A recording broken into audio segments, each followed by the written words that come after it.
Buenas tardes y bienvenidos a Centro Médico Tecnon. Para mí es un placer hoy estar aquí y dar la bienvenida en este 11º curso de enfermedades del colon. Soy Mónica Isar, la directora médica del centro. Y, bueno, ante todo quiero agradecer a los organizadores y a los anfitriones de este curso, a los que con mucho cariño os voy a presentar, para que el resto de la audiencia y nuestros compañeros podamos hacer una presentación del doctor Fermín Bearín, director del Servicio de Aparato Digestivo que lleva su nombre en el centro, licenciado en Medicina y Cirugía por la Universidad Autónoma de Madrid y especialista en aparato digestivo por el Hospital Princesa de Madrid. Completó su formación en la Clínica Mayo, en Estados Unidos, y tiene una dedicación investigadora y docente en el en trastornos funcionales y motores digestivos. Es presidente previo de la Asociación Española de Gastroenterología y director del curso anual de residentes de gastroenterología también.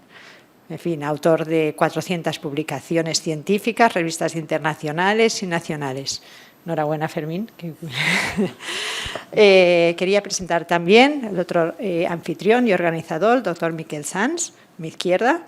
Es especialista en aparato digestivo por el Hospital Clínico de Barcelona y doctor en Medicina por la Universidad de Barcelona, donde obtuvo el premio extraordinario de doctorado.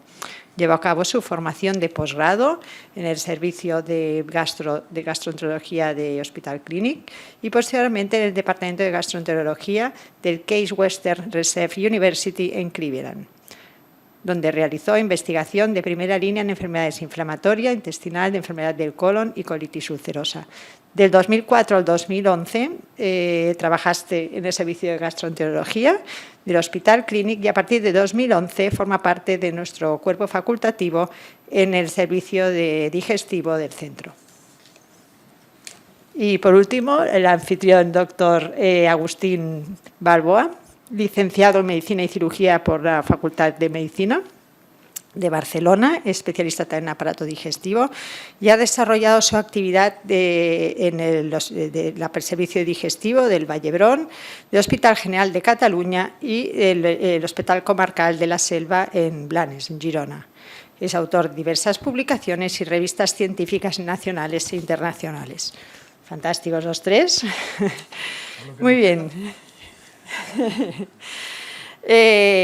Pues hoy nos presentan el 11º curso de enfermedades del colon, donde van a hacer una actualización de las novedades en el diagnóstico y tratamiento de las enfermedades, que nos hablarán hacia dónde va la gastroenterología, en la terapia biológica, el microbioma, hablaremos con el doctor Warner, también referente en el ámbito, y entre diferentes aspectos de inteligencia artificial. Bueno, creo que hay un programa muy interesante. Centro Médico Tecnon y Quirón Salud tiene 3 pilares fundamentales. Uno que es la asistencia médica. Trabajamos con excelentes profesionales, muestra hoy en este curso y en este servicio, con procedimientos de alta complejidad y con las mejores tecnología que disponemos, ¿no? Siempre actualizada. Segundo pilar importante en la organización es la experiencia del paciente. Esto no se puede entender si no nos centramos en la experiencia, en cómo el paciente se pone en el centro de toda esta asistencia, ¿no? ¿Y cómo se pone en el centro? Desde luego con una atención de calidad, como ya hemos dicho, pero también el paciente busca una accesibilidad y una disponibilidad de poder acceder a estas consultas con vosotros de forma fácil, de forma ágil, y que además que le atendéis con calidad y servicio, que le podáis atender, que se sienta bien atendido, que se sienta escuchado, ¿no? Y eso yo creo que es el cambio que nosotros estamos apoyando, que desde luego vosotros lleváis a cabo desde vuestras consultas particulares y donde pues la compañía también está haciendo mucho peso, ¿no? Y la tercer pilar importante para nosotros es la investigación y docencia.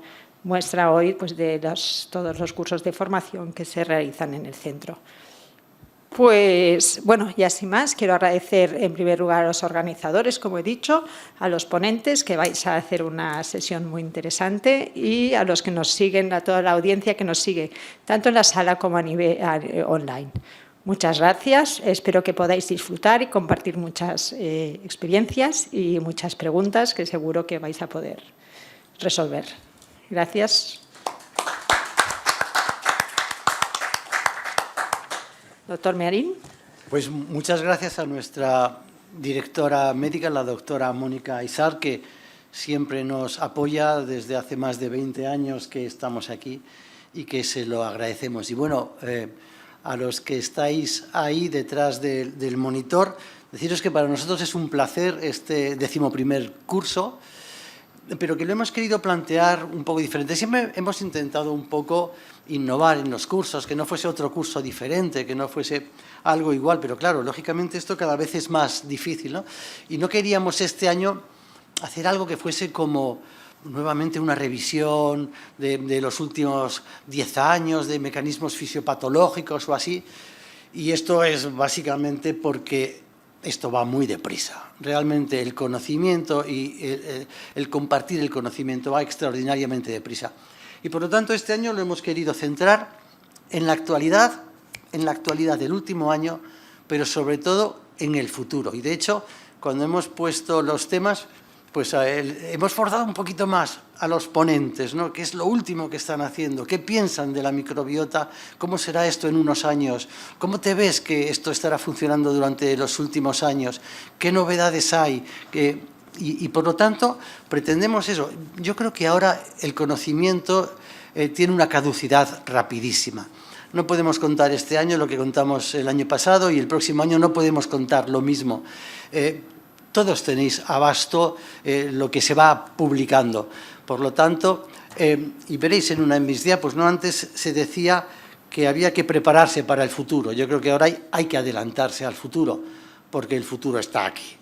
Esperemos que nuestras expectativas sean cumplidas y que al final de estas horas que vamos a compartir con vosotros, esto haya tenido una utilidad práctica. Miki.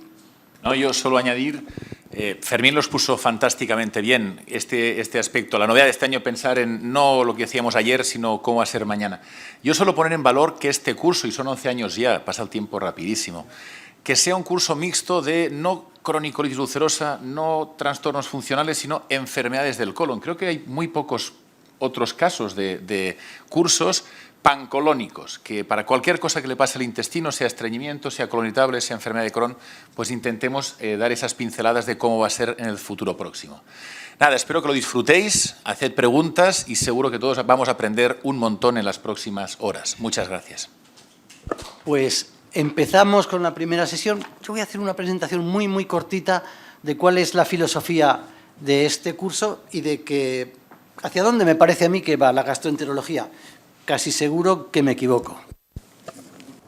Bueno, si me toca hablar de hacia dónde va la gastroenterología y soy sincero, la verdad es que no tengo ni idea.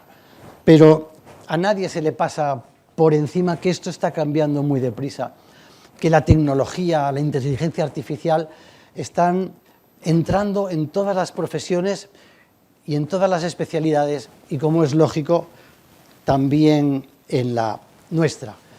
Lo que sí que veo, simplemente por observación, es dónde está ahora.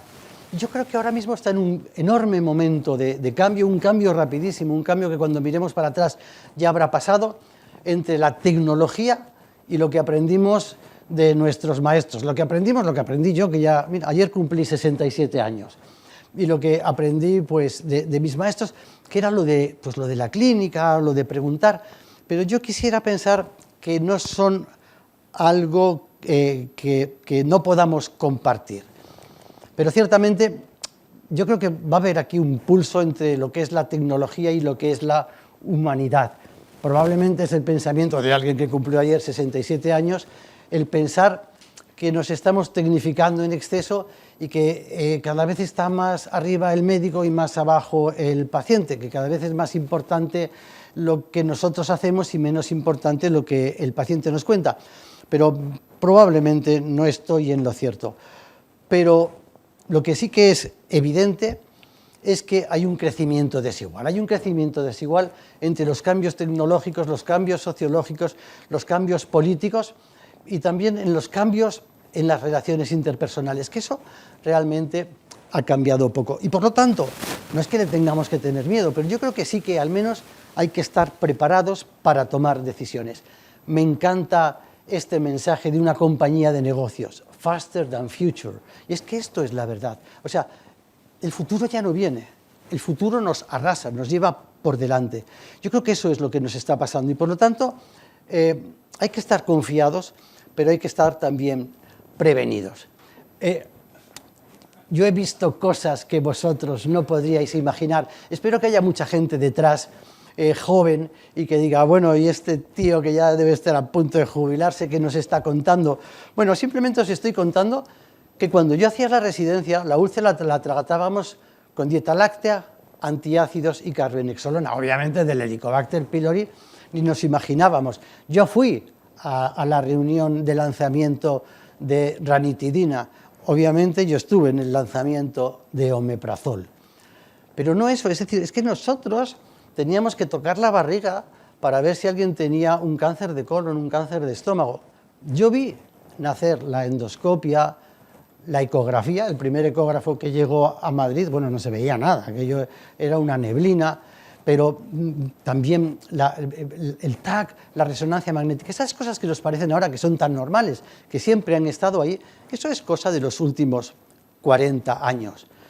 Hoy vamos a hablar de enfermedad inflamatoria intestinal, no era la mesalazina, era la salazopirina, y hoy vamos a hablar de biológicos. Lo mismo, y todo esto es absolutamente fantástico.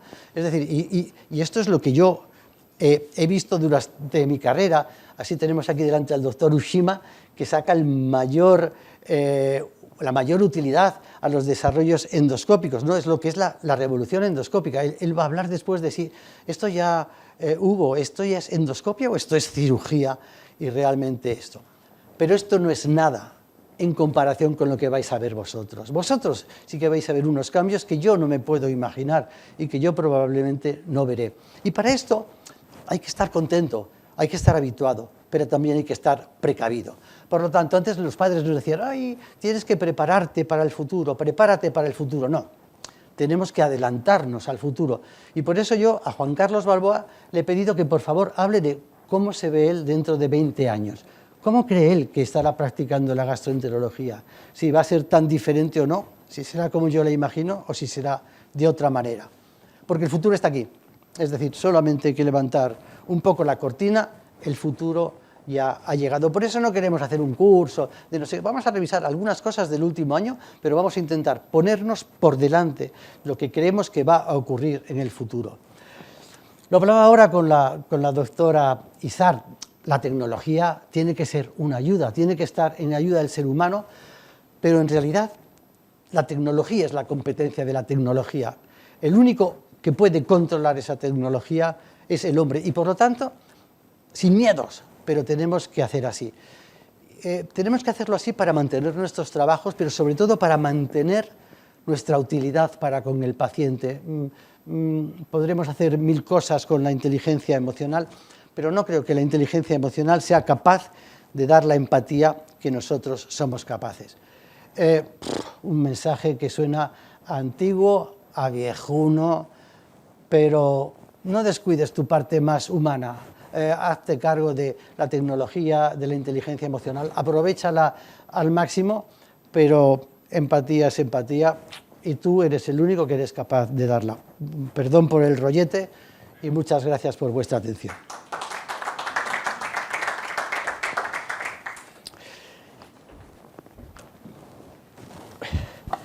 Y ahora vamos a pasar a cosas verdaderamente interesantes.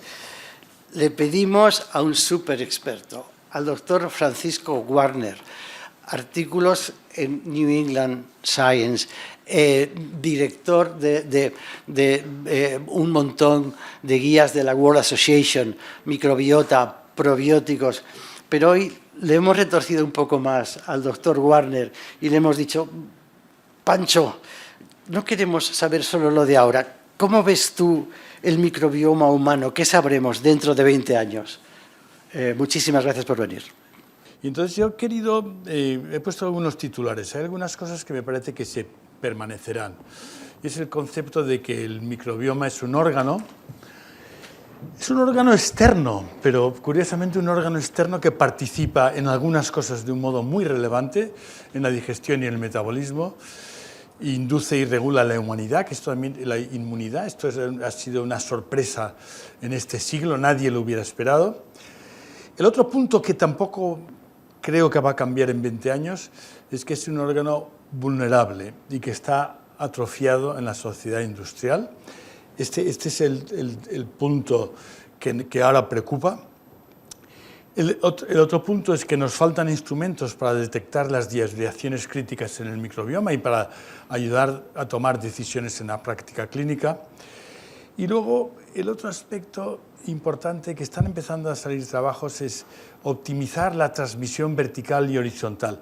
El trasplante de heces ha dado menos de sí de lo que se esperaba, pero en cambio se está viendo que igual que el COVID o el coronavirus SARS-2 se extendió por los 5 continentes en meses, estamos viendo que la transmisión horizontal y sobre todo la transmisión vertical de microbiota puede ser algo importante en el futuro. Entonces, una cosa que es clarísima es que tenemos un páncreas con lipasa, con tripsina, con amilasa y con algunas DNAsas y nada más. Los vegetales prácticamente no los digiere el páncreas. Para digerir los vegetales necesitamos tener una microbiota en el ciego. Estaba intentando ver si consigo el ratón, pero para que veáis, sí, exactamente. Aquí tenemos ese órgano, estamos hablando de la microbiota intestinal, concretamente ese órgano, aquí es donde generalmente se centra, y aquí es donde hay capacidad de abrir estas células vegetales cubiertas de celulosa y obtener todos los nutrientes que hay dentro, los polifenoles, las vitaminas, azúcares, montones de aminoácidos, etc. Y esto se hace gracias a un metagenoma, un genoma que nos aporta la microbiota, un genoma que se ha ido describiendo, son unos 600.000 genes microbianos, distintos que la dotación de genes humanos que tenemos y muy variable de una persona a otra. Secuenciando estos genes se han visto más de 20.000 funciones y aquí vale la pena ver esto porque este sería el metagenoma que nos da el microbioma, con las barras azules, y el amarillo son el genoma humano que nosotros tenemos. El metagenoma microbiano nos aporta una capacidad metabólica tremenda, incluso para sintetizar aminoácidos, para degradar los carbohidratos y obtener energía. Es la grandísima diferencia entre nuestro genoma y ese metagenoma. Por ejemplo, es un dato muy interesante. Nosotros tenemos glicosidasas, unas 9 o 10 glicosidasas dentro del tubo digestivo, mientras que estos son 12.000 glicosidasas las que nos aporta ese metagenoma. Por tanto, para digerir una alcachofa, para comer vegetales, necesitamos. El otro asunto es que cuando miramos los metabolitos que hay en plasma, los dos determinantes más importantes, los que explican la variación, cuando se ha mirado en 1.100 personas seguidas durante varios meses, en 1.300 personas se han mirado 1.100 metabolitos, lo que se ve que la variación se explica bien por lo que han comido o bien por las bacterias que tienen. Y aquí hay un dato muy interesante. Si ahora repartimos chocolates a todo el mundo y cada uno toma su chocolate y miramos qué metabolomas tenemos, va a depender muchísimo de las bacterias que tenemos. Y vamos a comiendo lo mismo.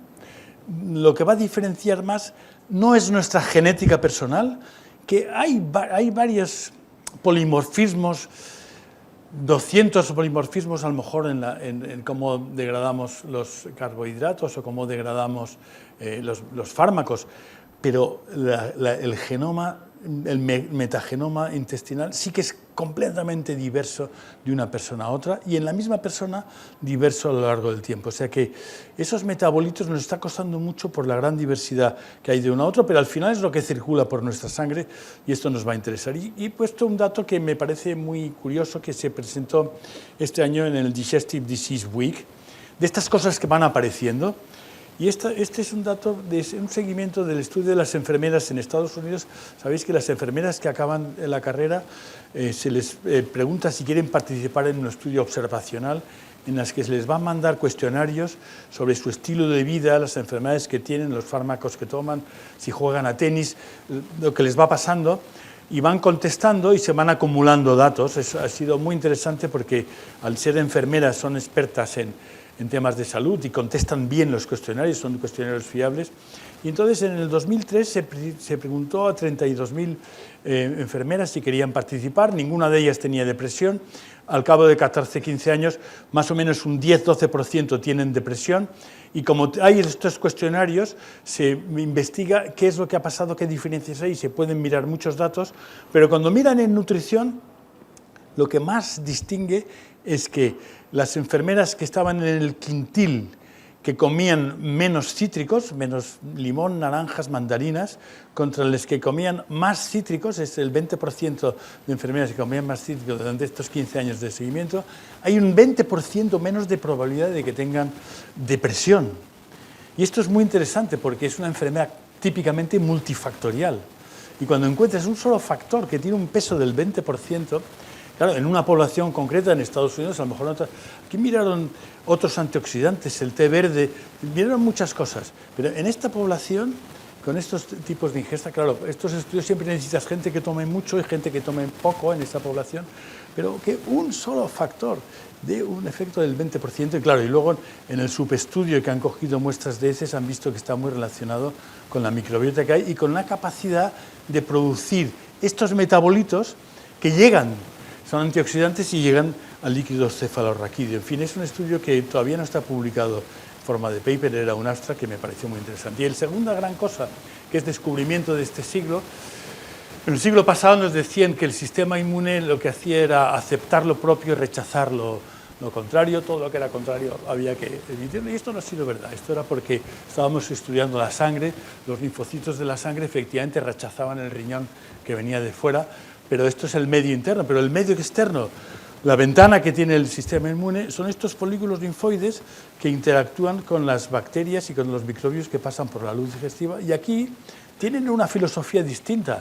Hay que rechazar lo que es patógeno y hay que tolerar lo que no es patógeno. Tenemos que tolerar la mayoría de los antígenos, la mayoría de las proteínas, el 99,9% tenemos que tolerar, y esto no se sabía a principios del siglo, y esto es una de las cosas que nos ha ayudado a entender la microbiota. Y además hemos visto también que esos linfocitos T, que serían los CD3 y los linfocitos B, que reconocimos en muestras de sangre primero, donde se acumulan en forma naif, es en los folículos linfoides del intestino. Este es el color verde, son linfocitos B. Estos son los que darán lugar a células plasmáticas, los linfocitos productores de anticuerpos, y esto es la inmunidad celular, los linfocitos T. Y estos están todos en estos folículos linfoides, y si miramos esta zona, que es la zona de interacción con la luz intestinal, aquí se ve el color verde de linfocitos B y el color rojo que están esperando a informarse. Cuando están informados para tolerar o para rechazar, circulan a través del conducto torácico a la sangre y se distribuyen por toda la superficie corporal. Esto no cambiará. Estas son dos cosas que se han visto. Y bueno, en situaciones muy críticas como es la inmunoterapia, los tratamientos contra cáncer que se basan en estimular el sistema inmune del paciente para que sea el sistema inmune del paciente el que rechace el tumor, se vio con sorpresa que las personas que tenían más diversidad de bacterias en las heces son las que sobrevivían más. Y esto se relacionó con que tenían un sistema inmune más fuerte, y también lo contrario. Las personas que recibían antibióticos por algún motivo contra los que no recibían antibióticos, los que no recibían antibióticos tenían mejor supervivencia en la inmunoterapia. Y además es que estos estarían más malitos. Y no estaban más malitos porque cuando se estudia radiológicamente la respuesta, se ve que en los que no habían recibido antibióticos, he perdido el ratón, los que no habían recibido antibióticos, progression of disease o complete remission o partial remission, o sea, el tumor ha descendido, el tamaño del tumor radiológicamente se ha descendido durante la inmunoterapia en los que no habían recibido antibióticos. Los que habían recibido antibióticos, el tumor no ha respondido. O sea, no es que estuvieran más malitos, es que la inmunoterapia realmente no ha funcionado cuando falta diversidad en la microbiota. Bien, esto yo creo que esto sería una cosa que no va a cambiar. Y la otra cosa que tampoco va a cambiar es que, efectivamente, cuando miramos la microbiota por índices de similaridad en personas que viven en Venezuela, en zonas rurales, lo tienen muy parecido a los de África, de zonas rurales, o a los de Perú, zonas rurales, Tanzania, República Centroafricana. Estos tienen una microbiota muy parecida. Hay que pensar que los indios Yanomami descienden de los que salieron 20.000 años antes de África y su microbiota no cambió, era prácticamente la misma. Y en cambio miramos aquí Irlanda, Canadá, Estados Unidos, aquí está España también, está China. Aquí la microbiota ha cambiado, hemos perdido diversidad, hemos perdido capacidad. Tenemos mayor esperanza de vida, esto es evidente. Hemos superado las enfermedades infecciosas que aquí no se habían superado y que son una gran causa de mortalidad. Aquí esto se ha superado, pero para superar estas enfermedades se ha estropeado esta microbiota, se han inducido cambios que a lo mejor serán difíciles de revertir y se han perdido atributos funcionales. Y estamos en una situación en que tenemos ahora más enfermedades de otro tipo, enfermedades lo que se llama las enfermedades no transmisibles, que no son enfermedades infecciosas. Y es interesante porque cuando la atrofia de la microbiota intestinal es común en estas enfermedades crónicas no infecciosas, y no hay una firma que ayude a distinguir la esclerosis múltiple de la enfermedad de Crohn, que primero se parecía que sí. Este es un estudio en 8.000 individuos en Holanda, donde están viviendo en su casa, donde hay 1.800 que se consideran sanos, y esta primera columna es la media de 1.800 sanos. Y estos son los demás que tienen algún tipo de enfermedad cardiovascular, gastrointestinal, o trastornos mentales o otros. Y lo que se ve, por ejemplo, es que en la columna de trastornos funcionales, estos son 260 individuos. Y lo que hay es un déficit de microbiota procesadora de vegetales, los productores de butirato. Puede ser por la dieta, puede ser por la modernidad, lo que sea. Sí que vemos que el patrón es que estas bacterias que habíamos alojado dentro para que digerieran los alimentos vegetales por nosotros, cuando hemos empezado a comer más hamburguesas y no hemos comido vegetales, es un metagenoma que se pierde. Y ese metagenoma que se pierde es el problema que, según la genética que tenga cada uno, puede acabar en nada o puede acabar en enfermedades de distinto tipo. Bueno, esto es un poquito también lo que estamos viendo. Ese mismo estudio, en el que se veían diferencias entre Venezuela y los países del primer mundo, por decirlo así, cuando distinguían por edades, se veía, estos son los puntos donde las medias están aquí arriba, y está más o menos distinguido, estos son los pequeños, los infantes que nacen en estos países del tercer mundo, sí que tienen una microbiota muy distinta que los infantes que nacen en los países desarrollados, pero ya están todos expuestos a antibióticos, a una dieta pobre en sustancias no procesadas. Tenemos hoy ya una dieta con muchas sustancias procesadas, o sea que se va confluyendo. Y cuando miras cuáles son las causas de mortalidad ya en todo el mundo, no en los países ricos, mortalidad por debajo de los 70 años, mortalidad por debajo de la esperanza de vida, pues hay dos asesinos importantes, son las enfermedades cardiovasculares y el cáncer, y estos dos asesinos se relacionan con una dieta muy baja. En un estudio del Lancet con datos de 195 países, en un seguimiento de 20 y pico años, lo que se concluye es que comer mal mata más que el tabaco. Y esto es importante porque a veces no se tiene en cuenta. Y entonces, ¿qué quiere decir comer mal? Comer mal, esto sería el número de muertes por enfermedad cardiovascular o por cáncer en los distintos países, y esto también sería el número de muertes en tasa cruda, sin tener en cuenta que enfermedad y los colores son países ricos y países pobres. Ya no hay tanta diferencia entre países ricos y países pobres. ¿Qué es comer mal? Una dieta alta en sodio. ¿Qué quiere decir una dieta baja en potasio? ¿Qué quiere decir una dieta pobre en vegetales? No es la culpa de la carne está aquí abajo, la carne se piensa que tiene poco. El problema es que haya muy poca porcentaje de vegetales en esta dieta, o el que haya pocos cereales integrales, que haya pocas frutas, que haya pocos frutos secos, que haya pocas verduras, que haya pocos omega 3, que haya poca fibra. Fijaros, la fibra sale aquí, todo esto no era fibra. Y todo esto es algo que solamente digerimos si tenemos el microbioma preparado para digerirlo. Si perdemos este microbioma y a lo mejor pues dejamos de tolerar estos alimentos, nos da mucho gas, y nos metemos en problemas de los que a mí no me toca hablar, les toca hablar a otros, pero efectivamente yo lo que digo es que esto está relacionado con la mortalidad. Los dos principales killers es cuando no se da de comer a la microbiota y probablemente se pierde esta dotación genética que no es estable como el genoma humano que tenemos.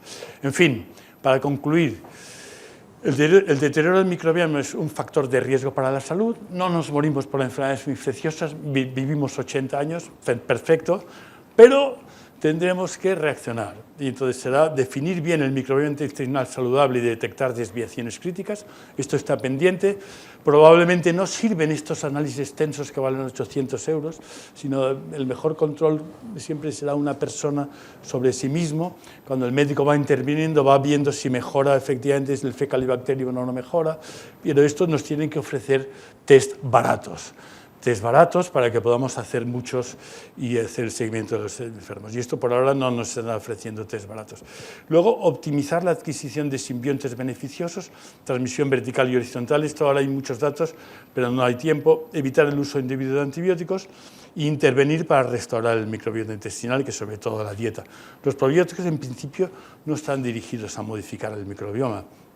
Los prebióticos sí, y el trasplante de microbiota fecal, pero posiblemente lo que va a mejorar más es esta transmisión vertical y horizontal. Ahora ya hay muchos datos que en la saliva tenemos muchísima más comunidad que en las heces. En fin, no hay tiempo para más.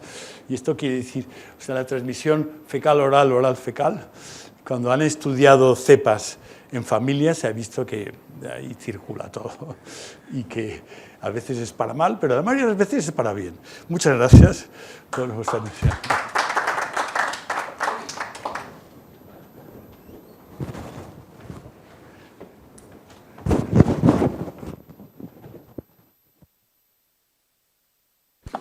Muchas gracias, doctor Warner. Por favor, ir preparando vuestras preguntas. Luego haremos por grupos de presentaciones las diferentes preguntas.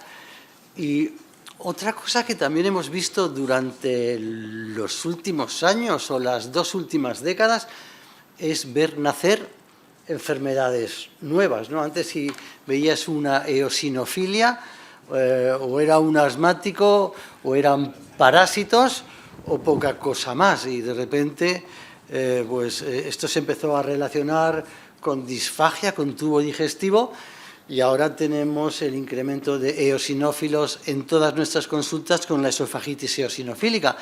Pero no solo con la esofagitis eosinofílica, ¿qué está pasando ambientalmente o qué es lo que ocurre con otras enteritis eosinofílicas?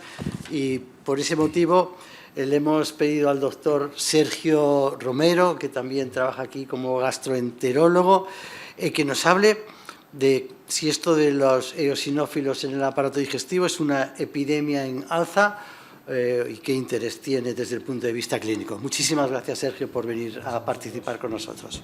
Probablemente lo que tenemos, aparte de una epidemia al alza, son muchas incertidumbres al alza. Y es que tenemos incertidumbres acerca de la epidemiología.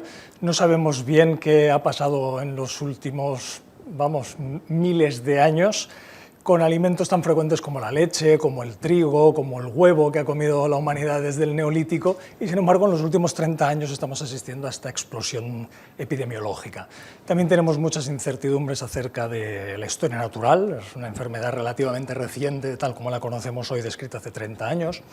Tenemos, y esto es muy interesante, muchas dudas en cuanto a los criterios diagnósticos. El criterio histológico que todos tenemos de 15 eosinófilos por campo de gran aumento, quizá tendremos que ir revisándolo porque hay muchos estudios de fármacos actuales que han fracasado consiguiendo remisión histológica, pero sin embargo no consiguen la remisión clínica. Probablemente tendremos que ir buscando algunos otros aspectos histológicos o de otras células, de mastocitos, de basófilos que nos lo expliquen.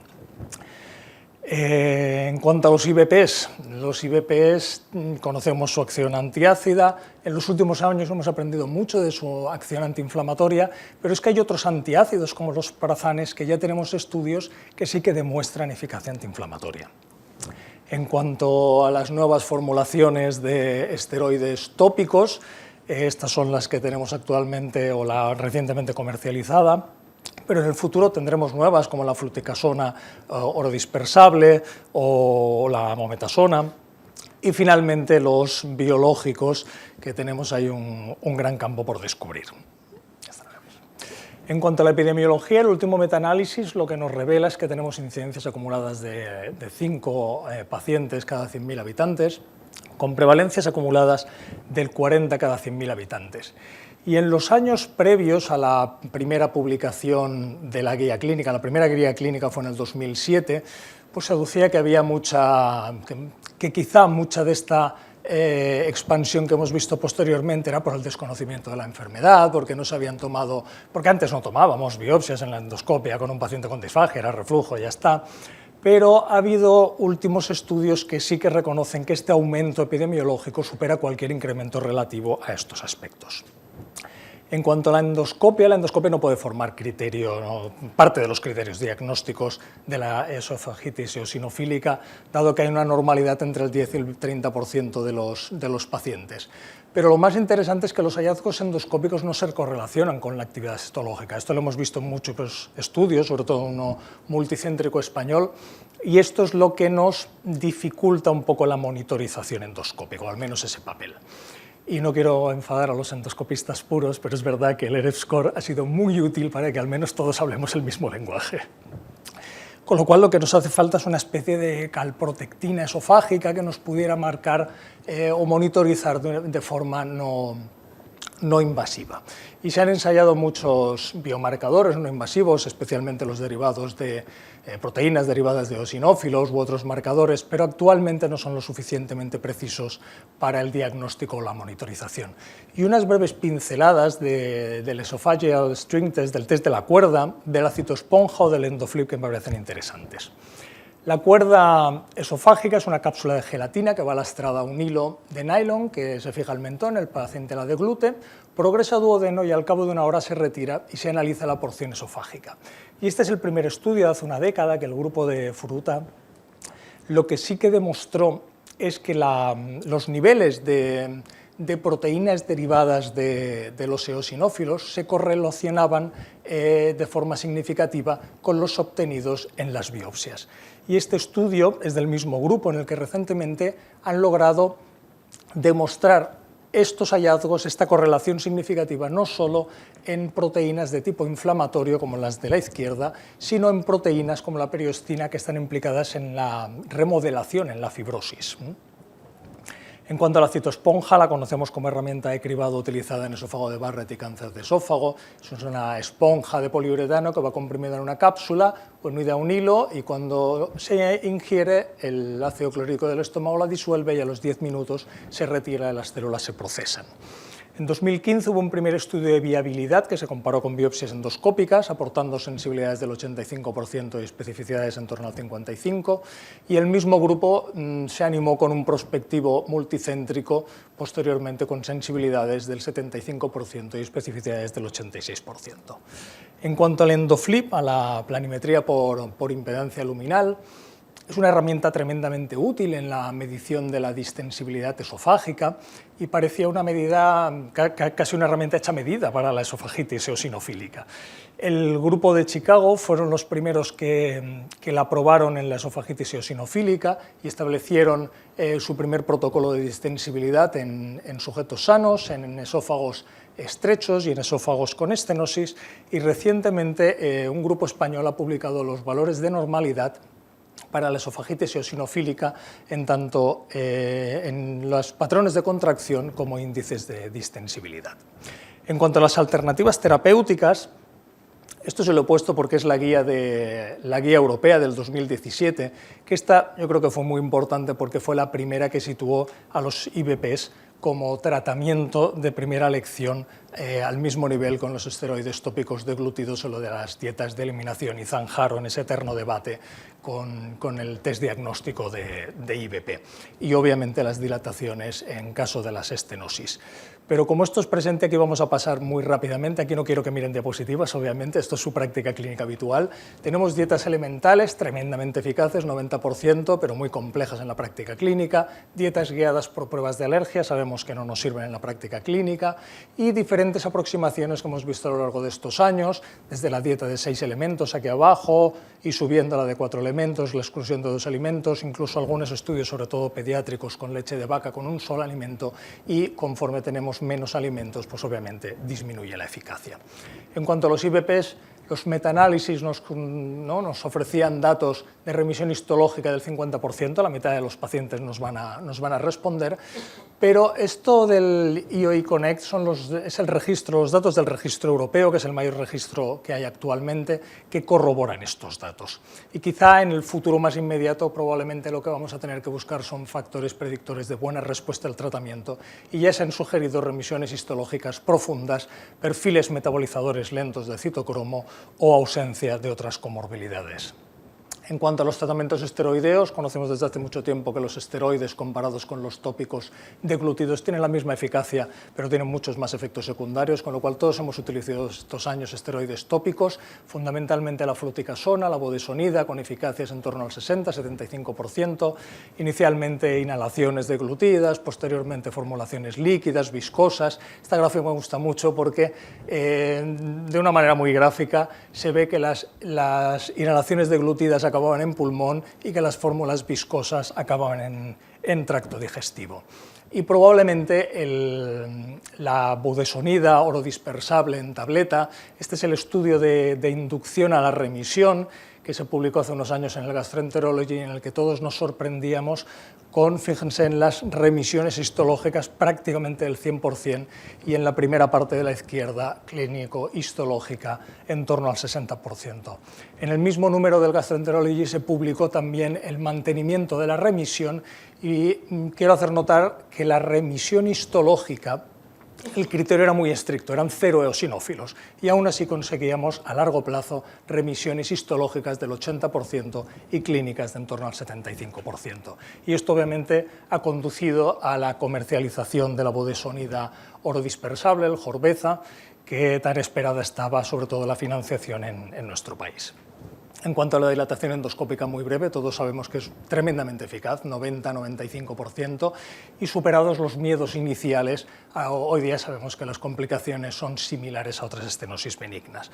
Pero probablemente lo más interesante es lo de abajo, eso es el esoflip, que es como un endoflip adaptado para las dilataciones esofágicas. Y los primeros estudios en modelo porcino ya evaluaban seguridad y eficacia. Y recientemente ha habido varios grupos, sobre todo pediátricos, que confirman tanto la seguridad, la eficacia y encima rapidez comparado con los balones de expansión radial. Esta es la novedad, el Nucleotide on the Block, son el dupilumab. Es un anticuerpo monoclonal anti-interleuquina 4 y también con acción anti-interleuquina 13. En el estudio de inducción a la remisión, clásico randomizado, dupilumab subcutáneo semanal contra placebo. Y fíjense que aquí ya la gráfica que se muestra, el endpoint primario era remisión clínica, no histológica. Luego, obviamente, los autores también como aspectos secundarios tenían datos histológicos, endoscópicos y también de distensibilidad medida por endoflip. El dupilumab es muy seguro, solo hubo un número aumentado de casos en reacciones asociadas a la inyección local o nasofaringitis. A todos nos sorprendió un poco que la conjuntivitis, que estaba muy descrita en nuestras enfermedades atópicas, parece que no es frecuente, al menos en la parte de eosinofílica, y hay metaanálisis que también confirman esto. Y el estudio de mantenimiento de la remisión lo que ha mostrado también son tasas de respuesta clínica muy efectivas y de seguridad similares. Ya tenemos datos, el dupilumab como indicación para eosinofílica está aprobado en América desde mayo del 2022 y tenemos ya datos en vida real en pacientes complejos, en esofagitis severa, con tratamientos refractarios a tratamiento, fibrostenóticos, y a pesar de que es un retrospectivo sí que sorprende un poco la remisión histológica del 80%, pero sobre todo la clínica del 91%.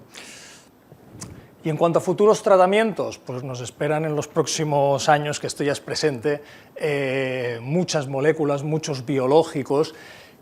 Fíjense que los que están, parece una diapositiva muy liosa, pero solo quiero recalcar varias cosas. Los que están en gris son los fármacos que no han tenido eficacia. Por abajo, por ejemplo, aquí abajo el omalizumab, el cromoglicato sódico, infliximab, montelukast. Luego hay otros fármacos en verde que todavía no están probados en humanos, y los que están probados en este color rojo, estos son los más prometedores y que están en estudios de fase 2 y fase 3 actualmente. El dupilumab, que está aquí abajo, en la antiinterleuquina 4 y 3 ya está aprobado, pero luego un poco más arriba, es que sin el puntero no sé si se ve, y no logro localizar el ratón.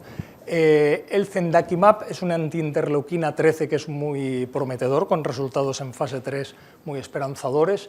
También el etrasimod como molécula pequeña, igual que allá arriba los anticiclec, el lirentelimab en gastritis eosinofílica ha mostrado eficacias rondando al 90%, y los antialarminas, el TCP-lumab,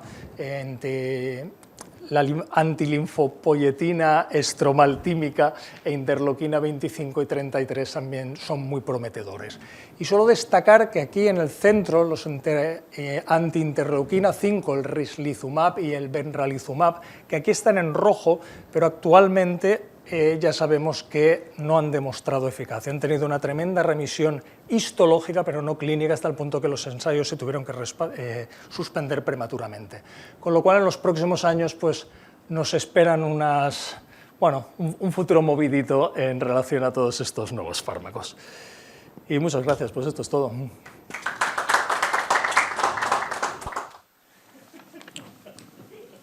Doctor Romero, muchas gracias.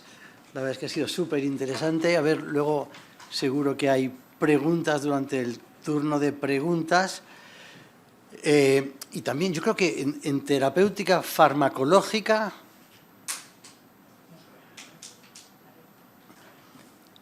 en tratamiento farmacológico, si algo va también faster than future, es el tratamiento de la enfermedad inflamatoria intestinal y en especial los tratamientos biológicos, ¿no? Para casos complicados y no tan complicados, y por eso para mí es un encanto, ¿no? Un honor, es un encanto tener aquí al doctor Sanz, que es un súper experto en inflamatoria y biológicos. Miki, enséñanos. Bueno, Fermín, mil gracias. Antes mencioné que qué bien tener un curso en que podamos hablar de esofagitis eosinofílica, de motilidad, de estreñimiento y también de cronicolitis. En este curso tenemos 2 charlas de inflamatoria, y en la primera, que es la que a mí me corresponde, aunque parezca un tanto paradójico, estoy convencido de que mirar al futuro también incluye utilizar muy bien las herramientas que ya teníamos, la terapia no biológica, que es a lo que yo me voy a ceñir en esta primera charla. Luego tenemos a Yamil Zabana de Mutua de Tarrasa hablando de la biológica. Pero insisto, es un poquito challenging, 15 minutos, habla de mesalacina, de corticoides, de inmunosupresores, de todo eso en cronicolitis, inducción y mantenimiento, eso no se puede. Pero voy a intentar hablar de optimizar qué cosas, cuatro pistas, 4 trucos, 4 ideas que creo que ya en el futuro también van a ser importantes. Tú hiciste también el paralelismo de que las máquinas, la tecnología, la endoscopia, pero la empatía, el contacto con el paciente, que lo antiguo lo tenemos que llevar también al futuro, pues aquí también. Por tanto, mi charla va a ser un intento de sacar cómo se puede sacar el máximo provecho a mesalacina, a inmunomoduladores, etcétera. Pero, y lo primero que tengo que decir es que, primera idea para llevarse a casa, no es verdad que en la buena práctica todo paciente tenga que pasar primero por terapia no biológica. Eso no es así. Una cosa es sacar el máximo provecho en los leves moderados. En los leves moderados intentar, si puedes, no saltaremos a biológico, pero hemos de empezar por decir que hay una serie de pacientes, los más graves, y ahí no me alargaré con los criterios para definir gravedad, que hay muchos, pero imaginaros, debut en edad muy temprana, enfermedad muy extensa, enfermedad fistulizante, penetrante interna, el brote clínicamente grave, cuando hay úlceras profundas en la endoscopia, cuando tienes diferentes extraintestinales, pioderma, etcétera, algo que en imagen sería imagen endoscópica o el pioderma, estos casos pues son graves. Ahí no hay que pasar por mesalacina, corticoides, sino que obviamente estos pacientes saltan directamente a terapia biológica y luego Yamil Zabana nos dirá cuál es el state of the art en biológicos. 4 pinceladas de qué o cómo podemos sacar el máximo partido de mesalacina. Insisto, no hablaremos de lo habitual, sino de algunas cosas, algunos detalles que hemos quizás ya lo hacíamos, hay que hacerlo en el presente y hay que llevarlo al futuro. Dosis única. Me siguen llegando pacientes que yo me tomo el que sea, la marca que queráis, desayuno, comida y cena, o desayuno y cena. No, dosis única. Por 2 motivos. Tenemos datos, os traje ahí uno de los muchísimos estudios del Podium que demuestra que si la misma dosis la pones juntita por la mañana es más eficaz que si la repartes. Por múltiples motivos también, entre otros por el tema del cumplimiento, de la adherencia. Esto es de los farmacéuticos, está tomado de un cartel que utilizan en el CAP y dicen, oye, no olvides tu medicación, porque evidentemente la medicación que no se toma resulta, mira por dónde, que no es eficaz. Y tenemos también muchísimos datos de hasta qué punto es importante que sea fácil de tomar, que sea dosis única, que no tengas que acordarte al mediodía y a la noche, cómo esto impacta en que cumplas o no cumplas. Un solo estudio, Sunanda Kane de Chicago, estudio clásico, tiene ya 20 años. Fijaros qué diferencia entre la curva de arriba, esto es con mesalacina, los que se la tomaban iban bien y los que no se la tomaban no iban bien. Eso parece obvio, pero es así. Y la diferencia, el impacto en tu éxito de tu tratamiento en la consulta puede ser tan brutal como la separación que hay entre estas 2 líneas. Además de dosis única, dosis altas. No sé si altas es la palabra, dosis plenas. Estamos hablando de mesalacina. Es un fármaco con un excelente perfil de seguridad y que no es caro si lo comparas con lo que luego viene, que son los biológicos. Y además hay muchísimas evidencias y metaanálisis de que eficacia, tanto en inducción como en mantenimiento, es dosis dependiente. La mesalacina por debajo de 2 gramos o 1,5 gramos no es eficaz en inducción. Mesalacina por debajo de 1 gramo no es eficaz en mantenimiento. Ese es el límite para que haga algo de efecto respecto a placebo. Bueno, pero que luego ves cuando vas subiendo la dosis que la eficacia es dosis dependiente. Hombre, pues si es barato y no tiene pegas, démosle la dosis lo más alta, lo más completa posible. Un estudio con Asacol, podéis ver datos a 3 semanas y a 6 semanas, y tanto si contemplamos respuesta o remisión, las diferencias son claras y es un delta, una diferencia del 12, 13, 14% entre tomar la dosis de 2,4 o la dosis de 4,8. Insisto, si el coste no se dispara y si se tolera bien, pues vamos a la dosis más eficaz. Pero es que además, si esto tuviera un peaje, una penalización en forma de más efectos secundarios, tendríamos que balancear, pero no hay más efectos secundarios entre el 2,4 y el 4,8 o utilizad, en este caso es con Asacol, con cualquiera de las presentaciones de mesalacina. Eso en inducción. En mantenimiento lo mismo, y ahora hago un pequeño paréntesis. ¿Quién se inventó que cuando induces con 4 tienes que mantener con 2? O que cuando induces con 3 tienes que mantener con 1,5? Eso no está demostrado ni probado en ninguna parte. ¿Por qué si induces con 4 no mantienes 4? Y si induces con 3, 3 o 4, la cantidad, insisto, depende de la presentación que utilicéis. Volviendo a esta idea de que no cuesta mucho dinero y se tolera bien, y que sabemos, hay datos de que eficacia es súper dependiente de la dosis. Pues vayamos a la dosis alta. En la inducción, y no digo que no bajemos algo la dosis, yo en mi caso a menudo no la bajo, mantengo la misma dosis. ¿Por qué? Porque si en el mantenimiento pasan 6 meses, 1 año, 2 años, los años que quieras, y el paciente tiene un brote, tomando 4 gramos de mesalacina, es que le tocaba tener un brote. Si me tiene un brote cuando lo tenía con 1 gramo de mesalacina, me entrará la duda de que quizás si lo hubiera tenido en dosis más alta, quizá hubiera evitado ese brote. Por tanto, vuelvo a esa idea de exprimir y de sacar el máximo partido a los fármacos. Inducción y mantenimiento, dosis de altas o dosis completas, llamadle como queráis. Insisto, en estos estudios, en este caso de Cruise, de hace ya también unos cuantos años, sin peaje, sin penalización en forma de más efectos secundarios. Otra cosa que no se hace, Fermín mencionó varias cosas que quizás se van perdiendo en favor de la tecnología. La exploración, se explora menos al paciente, se hace menos tactos rectales y se utiliza menos tratamiento rectal. Da pereza, es poco fashion, al paciente no le gusta y pues tiramos por la pastilla o lo que tú quieras y el subcutáneo y el endovenoso. Pues es muy importante la mesalazina rectal, no en proctitis, que obviamente en proctitis es básico, es el tratamiento de primera elección, es que debe formar parte del tratamiento cuando tratamos colitis ulcerosas izquierdas y extensas, brote leve moderado. Básico. Solo un estudio, para no alargarme, el estudio PINCE, con muchos autores españoles también participando. Un diseño muy sencillo. En la inducción daremos 4 gramos y un supositorio de 1 gramo, contra solo daremos 4 gramos oral. La diferencia solo está en el supositorio. Y algunas diapositivas, y veréis en color verde, que es donde está el tratamiento real versus el rectal con placebo, que está en gris. Siempre a las 4 semanas o a las 8, mejoría, remisión a las 4, la diferencia es grande, un delta es del 20%. Y es solo aplicar a la dosis que dabas en leve moderada de 4 gramos de mesalazina, poner también tratamiento rectal. Algo que preocupa a los pacientes, el sangrado rectal. El paciente sabe que está bien cuando deja de hacer sangre en heces.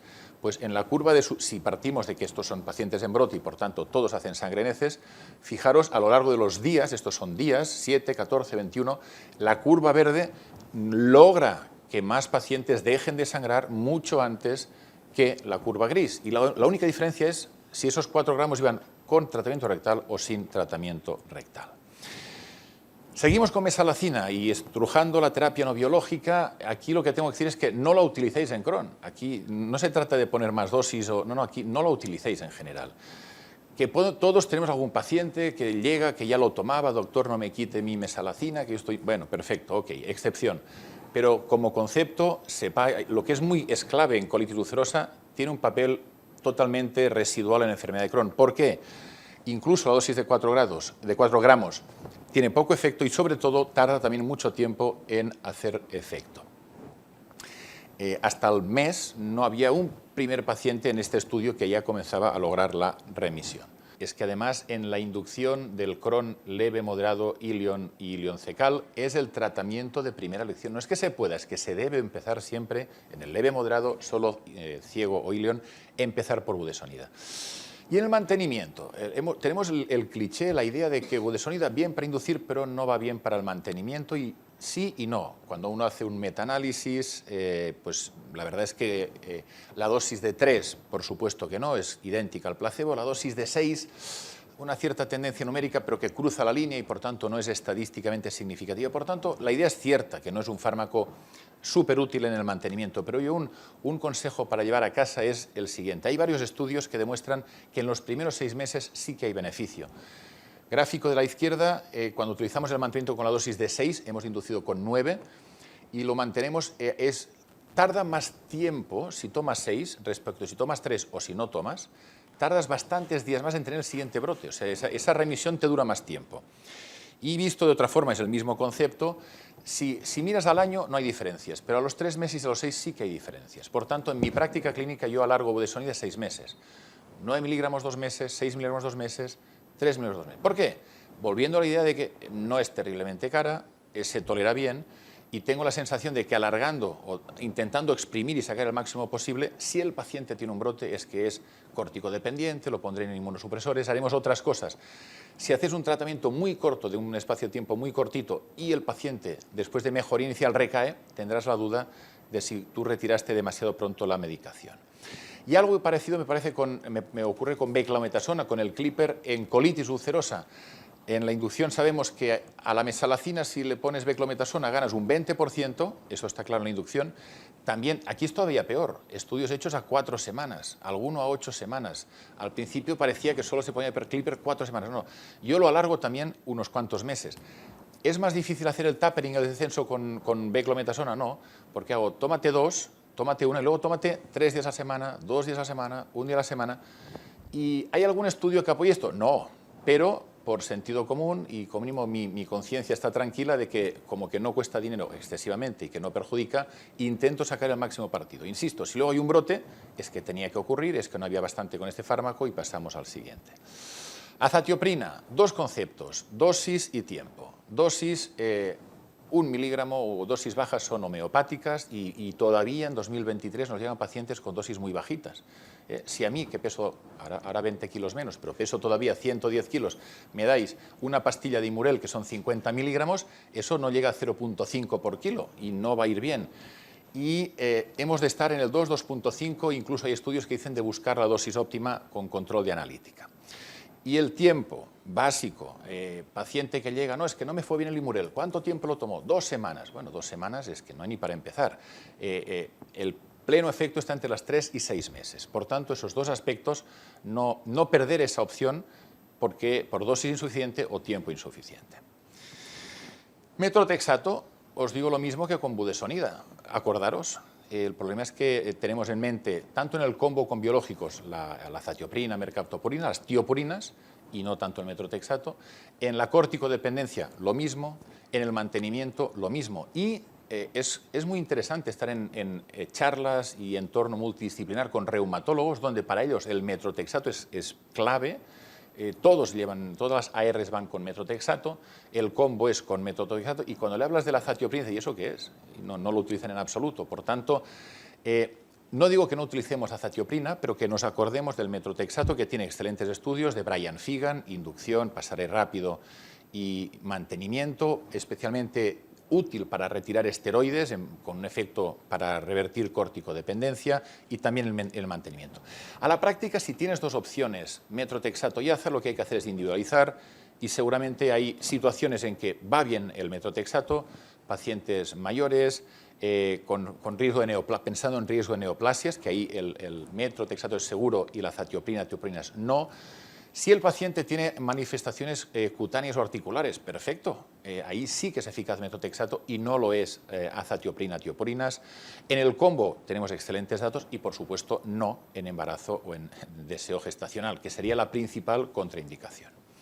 Y para ya ir acabando, la ciclosporina, un fármaco que desde el estudio inicial de Lichtiger tenemos más ensayos clínicos, tenemos mucha experiencia en ensayos no controlados, pero fijaros, aunque con pocos pacientes, lo que sí que es muy concordante, muy consistente, es que hay una eficacia alrededor del 75-80% en colitis graves resistentes a corticoides.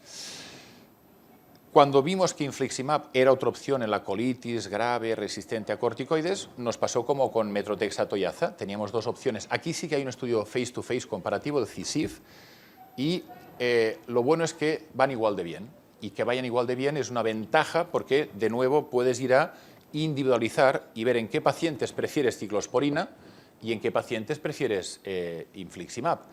Ciclosporina es mucho más económica. ¿Cuándo ciclosporina? Paciente joven, evidentemente no en hipertensión arterial, no en insuficiencia renal, colesterol bajo, magnesio bajo. Si vienen de mantenimiento con azatioprina y hacen un brote grave resistente a corticoides y luego el mantenimiento va a ser luego azatioprina, seguramente no es la mejor opción. Y al revés, todo lo contrario, en el caso vamos a preferir infliximab, o Vedo, o Uste, o el biológico que queráis, en el brote grave resistente a corticoides, si es mayor, pluripatológico, hipertensión, es decir, lo contrario que decía para ciclosporina. Pero no porque haya llegado el Inflixi y los demás biológicos ya nos olvidamos de la ciclosporina, que es más económico y que tenemos en España, además, en Bélgica, algunos países, extraordinaria experiencia con este fármaco. Por tanto, y para mis conclusiones es que hay, Fermín, tenemos mucho espacio, el futuro está allá y lo podemos hacer muchísimo mejor, y espero que algunas de las cosas que he dicho sirvan para día a día, en el futuro que ya está aquí, tratemos cronicolitis un poquito mejor con la no biológica. Dejo a Yamil Zabana, la biológica. Muchas gracias.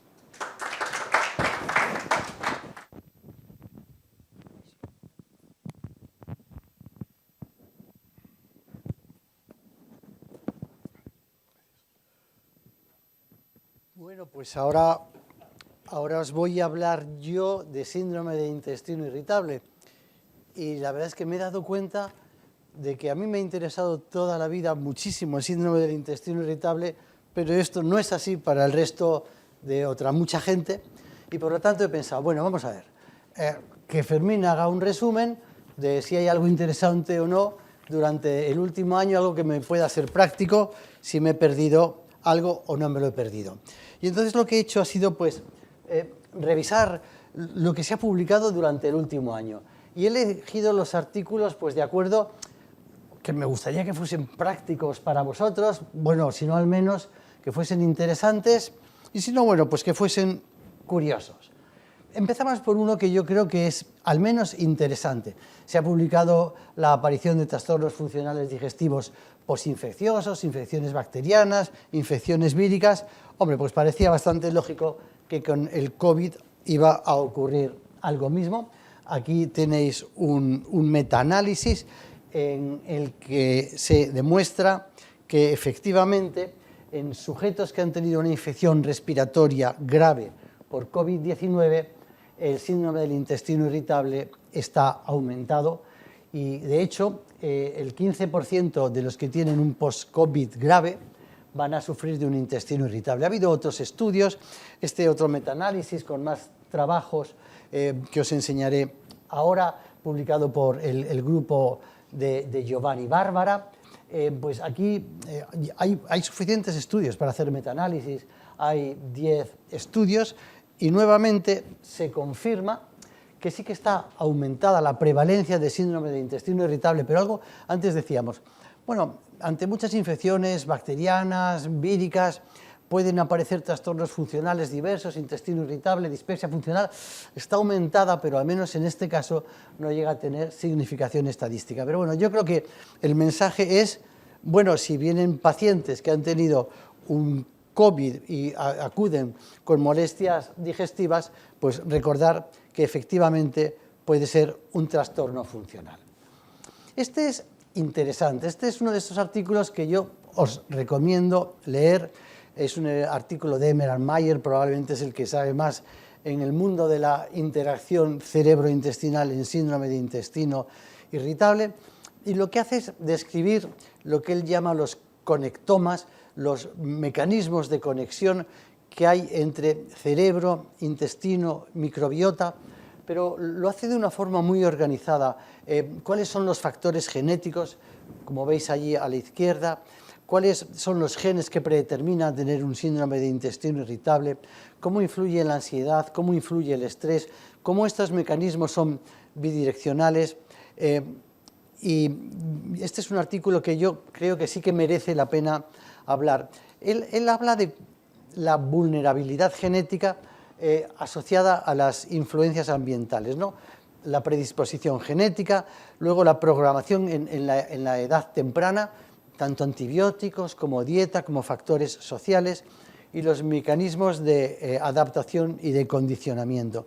¿Y cuál es su relación con los fenotipos y con las interacciones cerebrales? Verdaderamente es un artículo para el que le interese síndrome de intestino irritable, aunque yo creo que podría prácticamente adecuarse a cualquier otra patología digestiva, pero sí que aconsejo que el que tenga tiempo lo lea. Este es curioso. Yo una de las personas más inteligentes que he conocido es Brennan Spiegel, es un gastroenterólogo americano que tiene artículos tan interesantes publicados en American Journal of Gastroenterology como el de el test de calidad de vida de una sola pregunta, The One Question Quality of Life Questionnaire. Y él comparaba en un artículo publicado hace años, era ¿está usted mejor o peor? Y realmente comprobaba cómo su correlación era bastante buena con cuestionarios de calidad de vida enormemente complejos.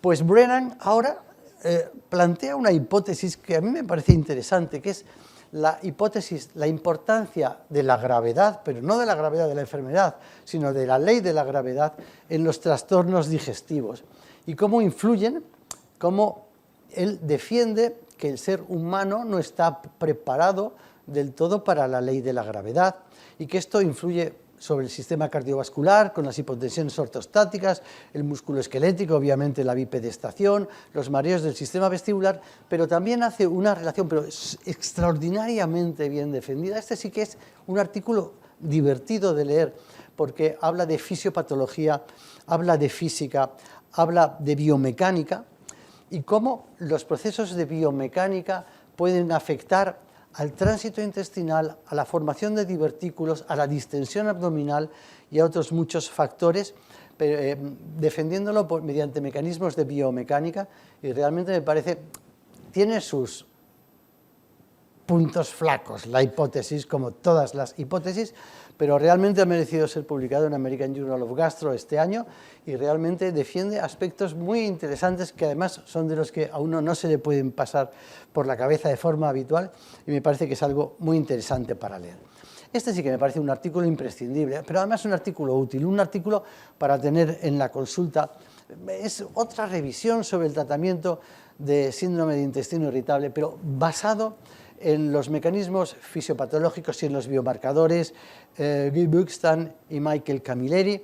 No os lo voy a contar, pero lo que hace es basarse, pues eso, en cuando hay una alteración del tiempo de tránsito colónico, cuando sospechamos que hay una mala absorción de ácidos biliares, cuando realmente pensamos que hay una alteración en la secreción. Y lo digo nuevamente, para esos que piensan o que incluso en alguna ocasión dicen, bueno, el síndrome de intestino irritable no tiene tratamiento. Aquí tenéis todos los tratamientos, desde la rehabilitación del suelo pélvico, cuando hay una disinergia que realmente es el causante del estreñimiento, a los osmóticos, a los secretagogos, a los procinéticos cuando hay una alteración en la motilidad, obviamente a los secuestradores de ácidos biliares cuando hay diarrea con urgencia, con o sin SECAT, a los tratamientos dietéticos de los que luego voy a enseñaros un artículo interesante, a cuando hay fenómenos de hipervigilancia, estrés, ansiedad, los antidepresivos. Pero nuevamente, es decir, hay muchos tratamientos para síndrome de intestino irritable. Yo creo que lo importante, y eso es lo bueno de este artículo, es cómo seleccionar cada uno de ellos de acuerdo a cuál suponemos que es el mecanismo fisiopatológico y los diferentes biomarcadores que podemos utilizar. Simplemente hay un artículo con un estudio aleatorizado comparativo con no hacer nada sobre la meditación y el yoga, el síndrome de intestino irritable. Mensaje. En un país como el nuestro, en el que la atención psicológica es escasa, cara y poco cercana en el sistema público de salud, meditación y yoga, más fácil, cada paciente se lo puede buscar, tiene efectos beneficiosos sobre síndrome de intestino irritable. Nuevamente, no es que los pacientes con síndrome de intestino irritable simplemente estén nerviositos y con esto vayan bien, pero como parte del tratamiento, recordarlo. Sí, hay datos científicos, hay evidencias que así lo demuestran. Y este es un artículo de Clinical Gastroenterology and Hepatology, resumen muy rápido. Llevamos años dándole vueltas a la dieta en el síndrome del intestino irritable. ¿Qué dieta? Quitamos gluten, hacemos una dieta baja en FODMAP. Bueno, este es un estudio comparativo, aleatorizado, entre la dieta tradicional, la dieta NICE, unos consejos bien dados por una buena nutricionista como Sonia Mar, que la tenemos aquí en la audiencia, hacer una dieta baja en FODMAP o hacer de forma ciega una dieta baja en gluten. Las diferencias no son significativas, mejorías en un 42%, 55%, 58%. Los autores a los que yo acompaño en su decisión, dicen que para estas diferencias no significativas, una dieta tradicional que es más fácil de seguir, más rápida de comprar y sobre todo más barata y más aceptable, a lo mejor es la solución en muchos de estos pacientes. Naturalmente, Sonia, lo mejor es una dieta específica y personalizada para cada uno de ellos, pero a los que no tienen la suerte de trabajar con una nutricionista, a lo mejor no es cuestión de complicarse tanto la cabeza. Los pacientes los piden, vienen a la consulta, nosotros no sabemos qué hacer, síndrome de intestino irritable, me tomo un probiótico, ¿no?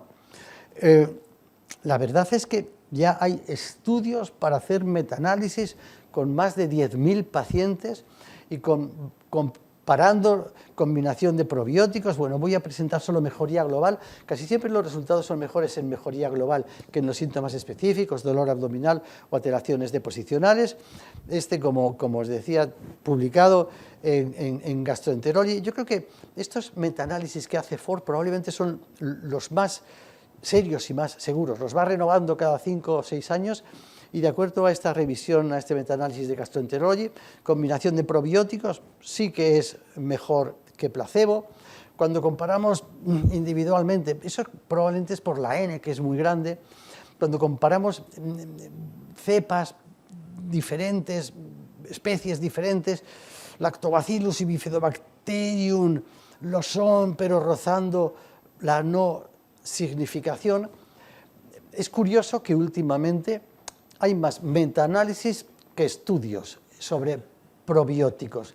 Es decir, y yo lo que he aprendido más que sobre el resultado de intestino irritable sobre probióticos es sobre estadística, porque este es un metaanálisis mendeliano en el que comparan diferentes probióticos y nuevamente los probióticos son útiles, pero lo mismo que alegan en el trabajo de Ford es que, claro, muchos de los estudios lo que tienen es déficits en su diseño, en su análisis, en su comparación. Por lo tanto, siempre estos metaanálisis acaban diciendo que sí, pero que hacen falta más estudios con mayor carga científica. Es decir, necesitamos estudios, no más metaanálisis.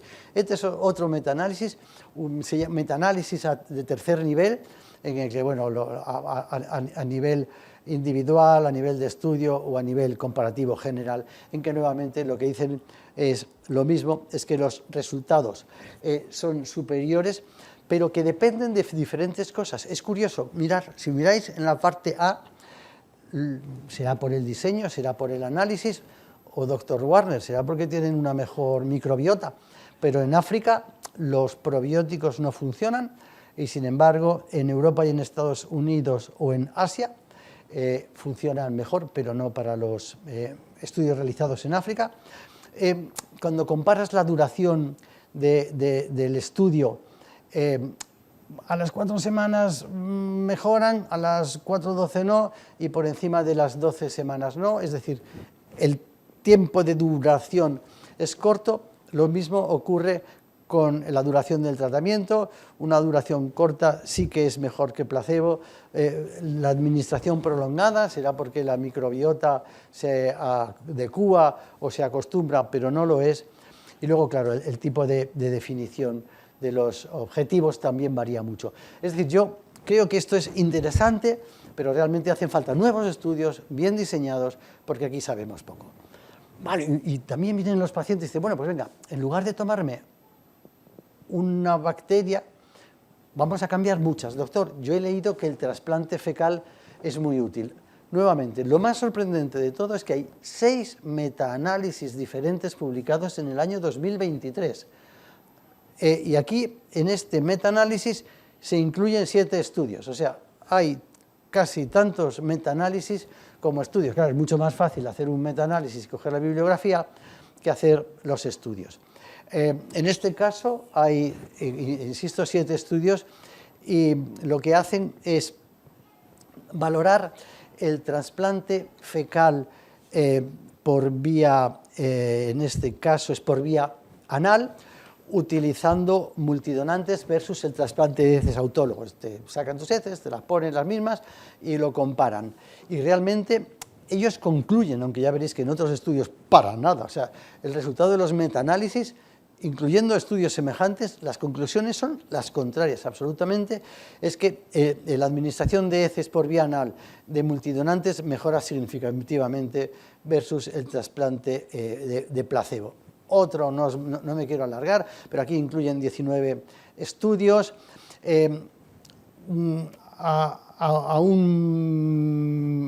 Al mes, 4 semanas, poca significación.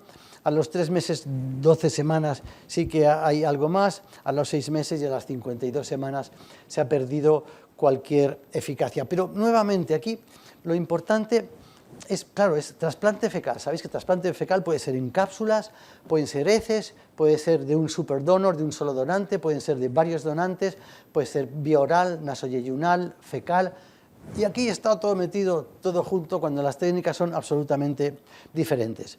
Si os vais abajo, las cápsulas comparadas con trasplante autólogo, con no hacer nada, no son útiles, mientras que el trasplante de heces sí que lo es.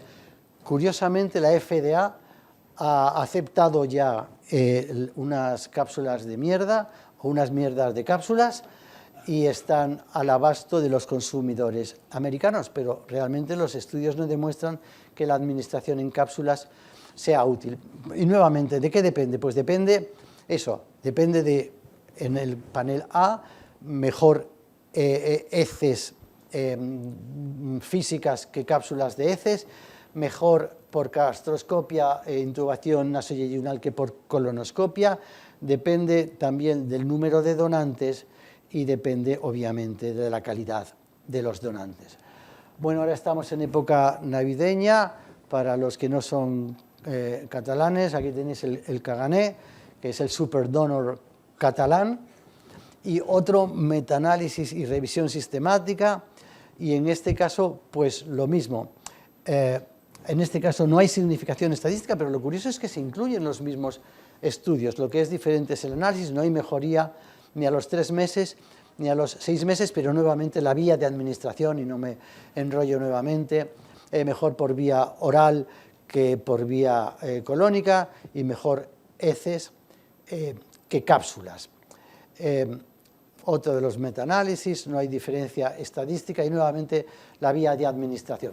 Bueno, la conclusión es que hacen falta nuevamente mejores estudios, mejor diseñados, estableciendo bien cuáles son los procedimientos y no más metaanálisis. Y claro, por si alguien decía, bueno, pero llevamos años esperando fármacos para síndrome de intestino irritable. Este es un artículo publicado este año en Neurogastroenterology and Hematology sobre la seguridad de tenapamor en el tratamiento del síndrome de intestino irritable. La verdad es que es seguro, pero muchos de vosotros, o casi todos, os preguntaréis qué es tenapanor. Tenapanor es más de lo mismo. Tenapanor es un secretagogo que lo que hace es intercambiar sodio a través de la bomba de protones, y si veis los resultados, nuevamente 15-18% superior a placebo, nada que sea mejor que otros secretagogos. Y lo digo porque tristemente en tratamiento farmacológico hay muy poquita cosa. Bien, los efectos secundarios son menores que los de otros secretagogos, siguen teniendo a la cabeza la diarrea y el dolor de cabeza, pero esto está en Estados Unidos, pero yo creo que nos ocurrirá con la agencia europea, como nos ha ocurrido con otros fármacos aceptados por FDA, que probablemente nunca llegue a nuestro mercado. Era simplemente para que veáis que sí se van haciendo cosas, pero que realmente en la práctica es muy poquito. Artículo curioso. ¿Cuánto quieren pagar los pacientes con síndrome de intestino irritable si por curarse sus síntomas? Un estudio de estos de farmacoeconomía hecho por Alex Ford en Reino Unido, y a mí me ha sorprendido un montón, porque es, ¿cuánto pagaría usted por una mejoría del 30%? ¿Cuánto pagaría usted por una mejoría del 50%? ¿Cuánto pagaría usted por una mejoría del 100%? No sé si es que son ingleses, pero solo se apuntan al 100% y pagando entre 1 y 50 euros por mes.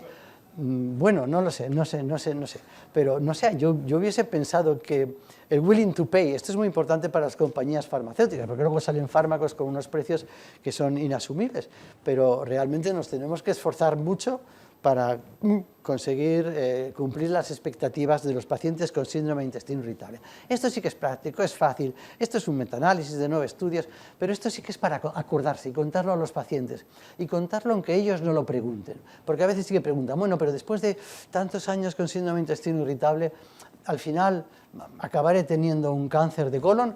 No, hay datos científicos, hay metaanálisis, hay muchos estudios que demuestran que los pacientes con síndrome de intestino irritable no tienen un mayor riesgo de desarrollar pólipos ni de lesiones precancerosas.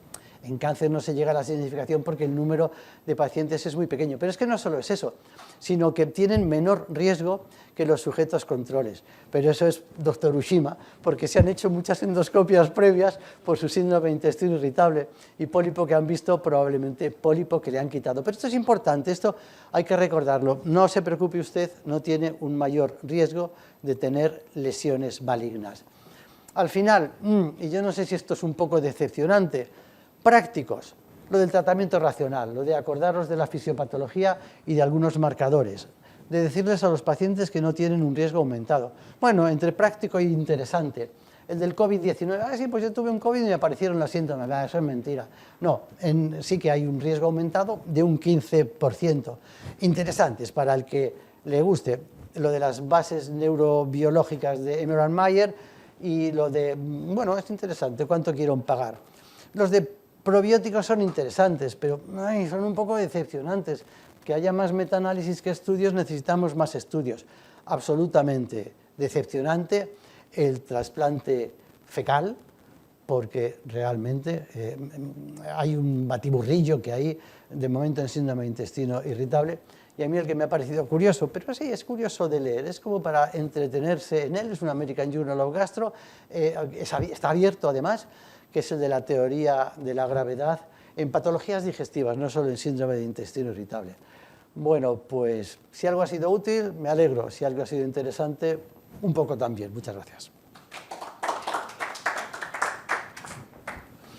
Os subís para acá, porfa, los ponentes. Yo no sé si parte o gran parte de lo que está ocurriendo en algunas enfermedades digestivas es culpa nuestra. Es decir, yo no sé si deberíamos tener un miedo como el del cambio climático o como el de las alteraciones a lo que está pasando, porque parece que nos estamos cargando nuestra microbiota. No sé si hay aspectos ambientales, yo creo que seguro que habrá estudios también sobre aspectos de contaminación, pero con la dieta seguro que sí. Y en las patologías eosinofílicas da toda la sensación de que esto también es algo creado por el hombre. Me contaba Lucendo en pasillo, no sé si lo han publicado ya, que pacientes que tenían que tienen esofegitis eosinofílica con leche, cuando buscaban leche de vaca, que les costaba un montón encontrar en Ciudad Real leche de vaca, porque es que no había granjas, no había vacas, o sea, la leche parece que salía de las fábricas, realmente el estímulo alergénico era muy inferior.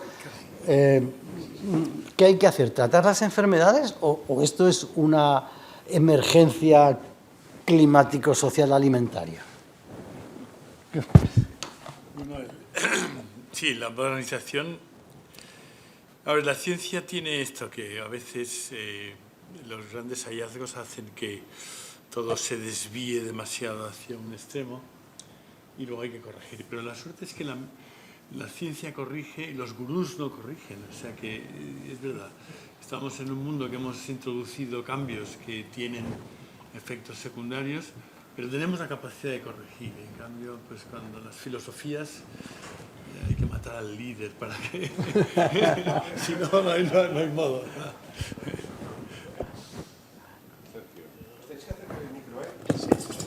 Yo simplemente comentar que igual no soy tan positivo como tú. Yo creo que esto es un cambio climático. De golpe va a ser muy difícil revertir todos estos ultraprocesados, esa pérdida de metagenoma. Esto va a ser mucho más complicado. De hecho, ya hay algunos estudios, sobre todo en eosinofílica, que están mirando, ¿no?, productos derivados, ¿no?, nucleoprocesados, de lo que llaman los productos finales, de la glicación final. Claro, probablemente todos estos aspectos medioambientales asociados a la industrialización, eso es muy difícil de revertir. Yo no sé si lo tendremos que poner de otra manera. Pues mira, aprovechamos, tenemos, por cuestión de tiempo no sé si podemos atenderlas todas, pero tengo una pregunta de Mónica Rivera que dice, y creo que va para Sergio, ¿puede repetir el nombre del biológico útil para la gastritis o para la gastritis eosinofílica? Sí.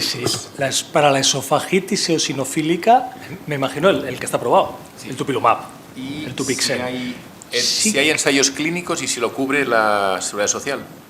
En España, sí. Estamos esperando a que realmente, después de la aprobación de la FDA del año pasado, tiene argumentos muy sólidos y probablemente pasará un poco como el Jorbeza, igual se lentecerá un poco, pero acabará en el Dupilumab seguro y además por la eficacia en otras enfermedades. Supongo será FDA, EMA, pero luego será negociar precio país por país, lo cual puede ser 3 minutos o unos cuantos años y ya veremos cuándo llega. Será entre medio, probablemente. Hay mucho trabajo hecho ya de otras sanitarias.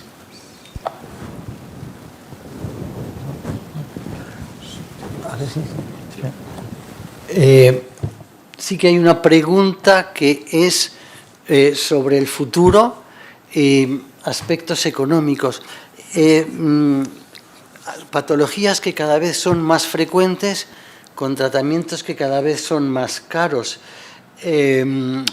¿Esto dentro de 20, 30 años se va a producir una fractura económica? Es decir, porque esofagitis eosinofílica crece, ¿cuánto van a costar los biológicos? ¿En cuántos pacientes van a ser útiles? Me estáis haciendo quedar como el pesimista de la sala. Yo creo que esto se va a romper, esto es inasumible por cualquier sistema sanitario, pero obviamente todas las compañías farmacéuticas